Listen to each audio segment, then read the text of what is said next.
আমি অসমীয়াৰ এটা এক্টিভিটি কৰিব ওলাইছো এক্টিভিটিটোৰ বিষয় হ'ল আখৰ জুতনি আখৰ জুতনি মানে কি জানা তোমালোকে আখৰ জুতনি হৈছে বিভিন্ন আখৰ লগ লগাই এটি অৰ্থপূৰ্ণ শব্দ সজোৱা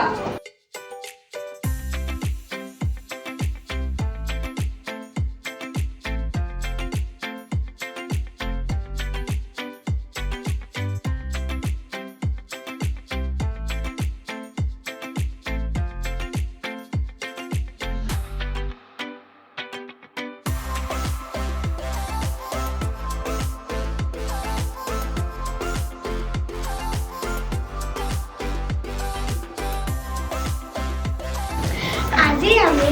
আখৰ জুতনিৰ এক্টিভিটি দ্বাৰা বুজিলোঁ